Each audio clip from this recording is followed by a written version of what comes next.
नमस्कार दोस्तों, मैं doctor Sarita Bishnoi, consultant gynaecologist, gynae cancer and laparoscopic surgeon and infertility specialist. मैं Guru Jambheshwar multi speciality hospital Agroha मोड़ and Bishnoi maternity and nursing home Mandi Adampur में कार्यरत हूँ।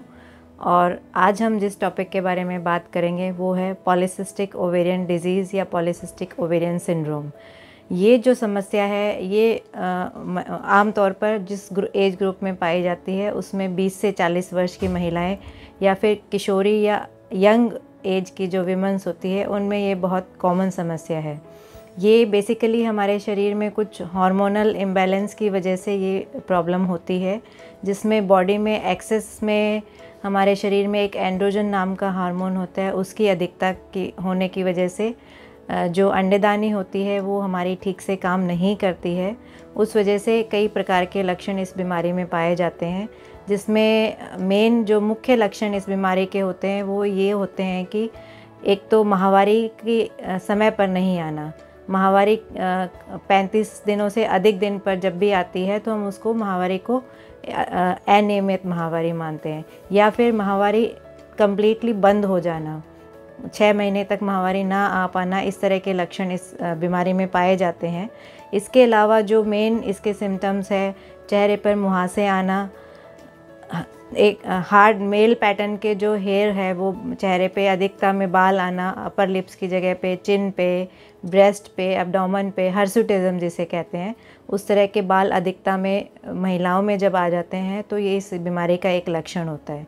इसके अलावा कद के हिसाब से महिला का वज़न ज़्यादा होना, जिसको हम BMI के तौर पे नापते हैं, वो जब अधिक होता है तो इस बीमारी का होने का खतरा पेशेंट में ज़्यादा होता है। इसके अलावा बॉडी में कुछ दूसरे हार्मोनल इम्बैलेंस भी इसके साथ एसोसिएटेड हो सकते हैं, जैसे इंसुलिन रेजिस्टेंस की वजह से शरीर में शुगर की अधिक मात्रा हो जाना, या फिर थायराइड या प्रोलैक्टिन हार्मोन का इम्बैलेंस भी इस माहवारी में अधिक पाया जाता है। मुख्यतः जो शरीर के जिन अंगों पे ये प्रभाव डालती है उसमें सबसे इम्पॉर्टेंट है हमारी अंडेदानी। शरीर में एंड्रोजन की अधिकता की वजह से अंडेदानी में रेगुलर अंडा नहीं बन पाता, जिसकी वजह से माहवारी नियमित तौर पर नहीं आ पाती है, और उस वजह से आगे महिला को प्रेगनेंसी होने में भी दिक्कत आती है।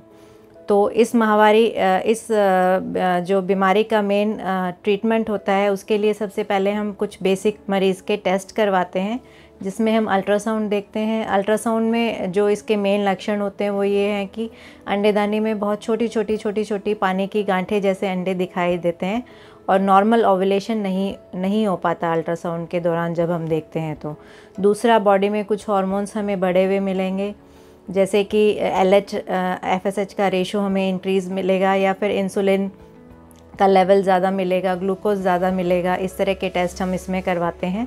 और अगर शरीर में अधिक बालों की ग्रोथ हो रही है तो हम कुछ हार्मोनल टेस्ट करवाते हैं, जैसे testosterone level and sex hormone binding globulin test करवाते हैं।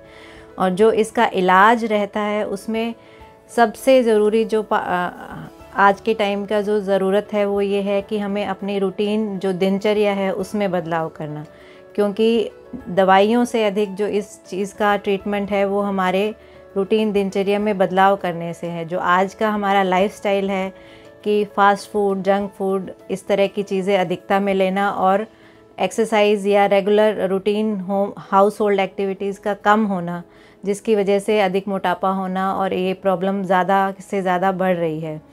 तो सबसे पहला इलाज होता है कि हमें अपना दिनचर्या में सुधार करना है, जिसके लिए हमें रेगुलर 45 मिनट से 1 घंटा रेगुलर एक्सरसाइज करनी है।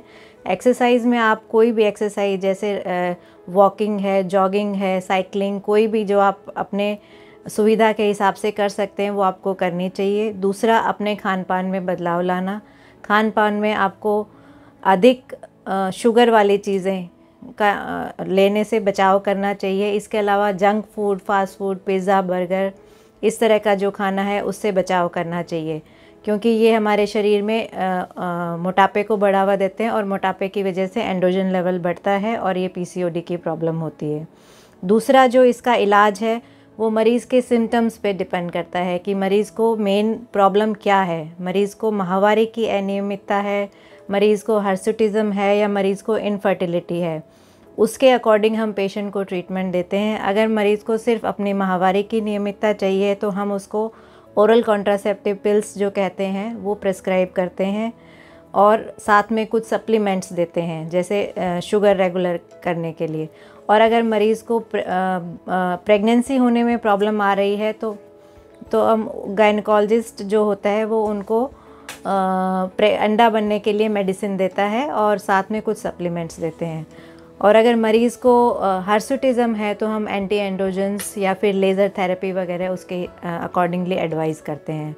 तो दोस्तों, हमारा टेक होम मैसेज इसमें यही रहेगा कि आज के टाइम में पीसीओडी की प्रॉब्लम एक पैंडेमिक की तरह आज की यंग किशोरियों में, यंग महिलाओं में जो हो रही है, उसके लिए हमें अपनी दिनचर्या में बहुत सुधार की आवश्यकता है। हमें रेगुलर रूटीन एक्सरसाइज करना और अपना खान पान में बहुत सादगी लाने की बहुत ज़रूरत है, नहीं आने वाले टाइम में ये प्रॉब्लम एक बहुत बड़ी समस्या बनने वाली है। Thank you friends.